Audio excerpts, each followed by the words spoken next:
Hello everyone, good evening. Welcome to our optometry hub. Yesterday we was discuss about transposition and its subpart simple transposition. Now today we will discuss about toric transposition. So let's go. Toric transposition. Guys simple transposition में हमने direct किया था, हमारे पास cylindrical spherical powers थी और cylindrical power with access थी. हमने उसमें किया था कि सबसे पहले एल्जेब्रिक सम लिया था स्फेरिकल और सिलेंड्रिकल पावर का. After that we change the sign of cylindrical power, cylindrical lens power, and the last one is change in axis. So after that we will find our correct prescription. But in toric transposition we have additional terms. We have additional terms. Those are base curve and cross curve. So first of all we have to understand what is base curve. The spherical power of the front surface of a toric lens is base curve. जो भी हमारा toric lens है, हमारे पास जो toric lens है उसकी जो हमारे फ्रंट सरफेस पर स्फेरिकल पावर है, जो हमारा टॉरिक लेंस है उसके फ्रंट सरफेस पर जो भी स्फेरिकल पावर है वो हमारी बेस कर्व कहलाती है. ओके. उसके बाद ये सबसे वीकर हमारी जो लेंस होता है उसके ऊपर हमारी कुछ मेरिडियंस होती हैं. तो बेस कर्व जो है वो हमारी वीकर प्रिंसिपल मेरिडियन होती है उस टॉरिक लेंस की. ठीक. उसके बाद आता है हमारा क्रॉस कर्व. क्रॉस कर्व क्या कहता है कि it shows the higher power. Base curve में हमारी वीकर प्रिंसिपल मेरिडियन होती है, बट जो हमारा क्रॉस कर्व होता है उसके अंदर हायर पावर शो करता है. Typically position 90 degree away from the base curve. इसमें जो पोजीशंस होती है वो 90 degree away from the base curve होती है, बेस कर्व से 90 डिग्री अवे होती है. ये हमारी स्टीपर मेरिडियन होती है टॉरिक लेंस पर. वो वीकर प्रिंसिपल मेरिडियन है और ये हमारी स्टीपर मेरिडियन है टॉरिक लेंस पर. ठीक है. जो हमारा टॉरिक लेंस है उसकी स्टीपर मेरिडियन है और जो हमारा टॉरिक लेंस है उसकी वीकर प्रिंसिपल मेरिडियन है. तो हमारी ये दो टर्म्स आती हैं, base curve and cross curve. उसके बाद अब हमारे आते हैं कि हमें अगर कोई भी प्रेस्क्रिप्शन दिया गया है तो हम उसको टॉरिक ट्रांसपोजिशन में कैसे चेंज करेंगे. तो हमारे उसके कुछ स्टेप्स हैं, जैसे हमने उसमें पढ़ा था सिंपल ट्रांसपोजिशन में कि सिंपल ट्रांसपोजिशन के 3 स्टेप्स थे. ऐसे ही हमारे टॉरिक ट्रांसपोजिशन की 4 स्टेप्स हैं और एक उसका फॉर्मूला है जिसमें हम उसको रिप्रेजेंट करते हैं. हमारा स्टेप 1 क्या कहता है guys.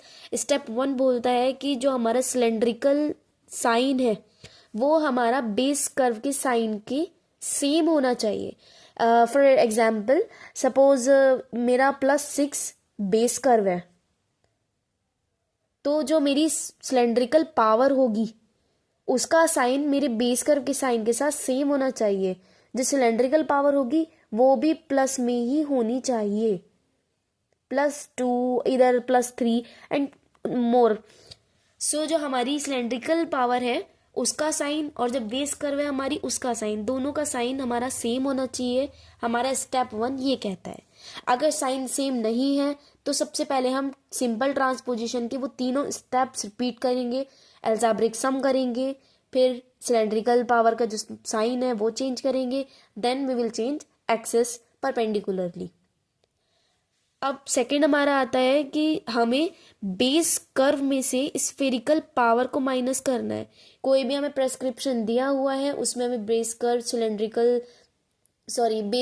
Cylindrical power spherical power दी हुई है, जिसमें से हमें स्फेरिकल पावर में से हमारे बेस कर्व को माइनस करना है. उसके बाद आता है हमारा स्टेप थर्ड हमारा क्या कहता है कि जो हमारी बेस कर्व है उसको हमें एक्सिस के साथ लिखना है परपेंडिकुलर, जो उसकी ओरिजिनल एक्सिस है उसके परपेंडिकुलर पर. फॉर एग्जांपल हमारे पास 90 डिग्री ओरिजिनल एक्सिस है तो 90 का परपेंडिकुलर हम लिखेंगे 180 डिग्री, और अगर 180 डिग्री हमारी है तो हम लिखेंगे उसमें 90 डिग्री टू इट्स परपेंडिकुलर. ठीक है गाइस, 3 स्टेप्स हमारे समझ में आए हमें अच्छे से.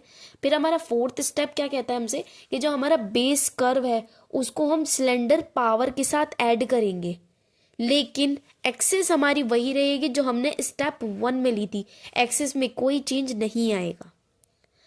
I repeat, 4 steps again, cylindrical power और बेस कर्व सेम रहेगा, जो साइन है दोनों का सेम रहेगा। दूसरा, बेस कर्व में से जो स्फेरिकल पावर है हमारी उसको हम माइनस करेंगे। तीसरा, बेस कर्व को एक्सिस के साथ लिखेंगे, पर हमारी एक्सिस परपेंडिकुलर होनी चाहिए उसकी ओरिजिनल एक्सिस से। Base curve plus cylindrical power, जो हमारा बेस कर्व है उसमें हम सिलेंड्रिकल पावर को प्लस करेंगे, लेकिन एक्सिस हमारी सेम रहेगी जो हमने स्टेप 1 में ली है। ओके गाइस, फिर आता है हमारा एक फॉर्मूला है जिसमें हम जो भी हमारी वैल्यूज आ रही हैं, स्फेरिकल सिलेंड्रिकल जो भी हमारी पावर्स आ रही हैं, हम उनको सबको एक फॉर्मूले में कैलकुलेट कर कर लिखेंगे।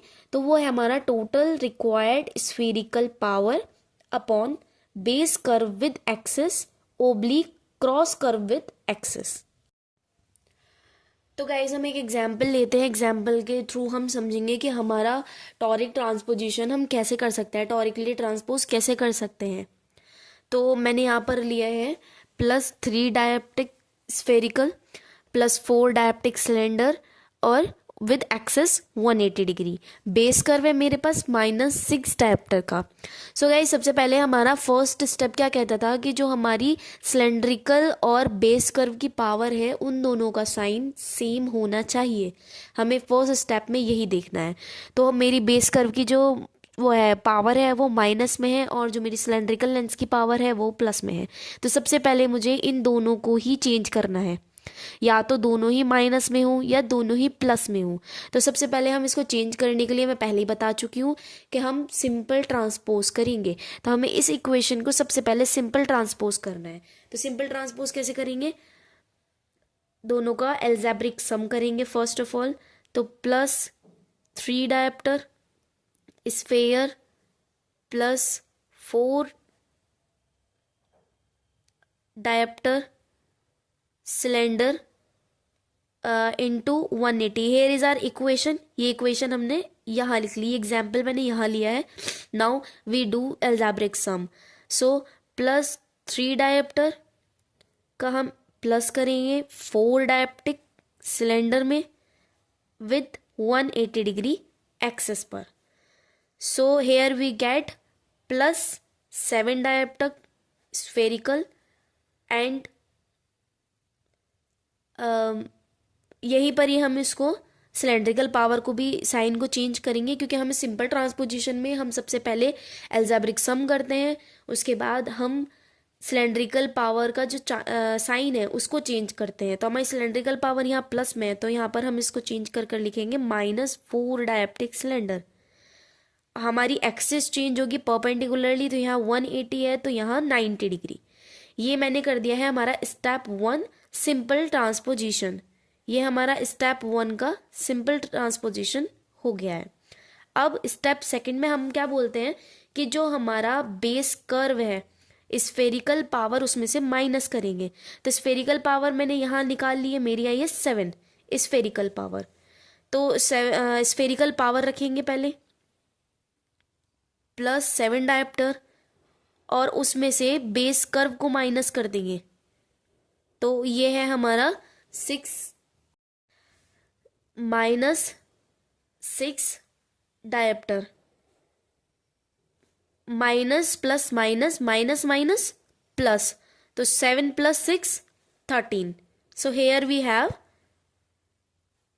13 spherical.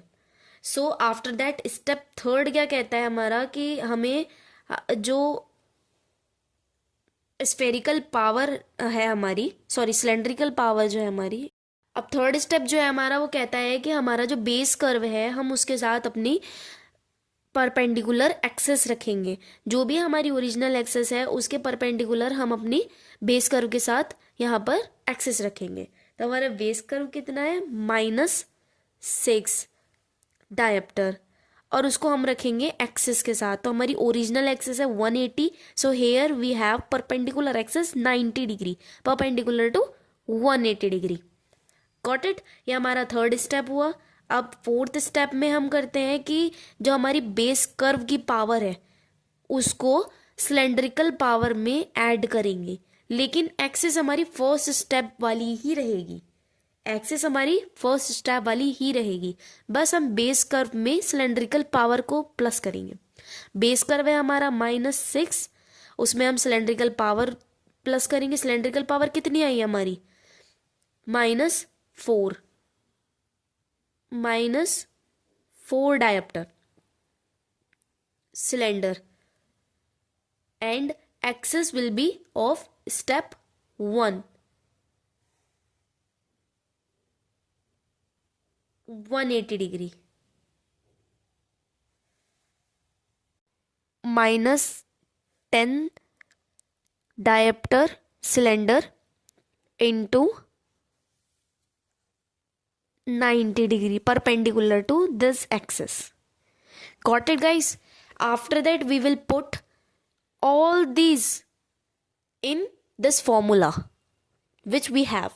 Formula is total required spherical power upon base curve with axis oblique cross curve with axis. So हमारे पास total required power जो आई है हमारी, वह आई है हमारी 13 sphere. So here I write 13 spherical power upon, we have axis, base curve with axis, this one. So -6 into 90 degree, okay, and oblique cross curve with axis. So cross curve we have -10 diopter into 90 degree. Okay, guys, so we have this equation plus 13 diopter sphere and -6 into 90 degree oblique -10 dioptric cylinder into 90 degree. So guys, here we complete the topic of toric transposition. If you have any query, so please comment me and I will surely answer you in a short time of period. So I hope you all understand. So if you like my video, kindly subscribe my channel for such more videos. Thank you.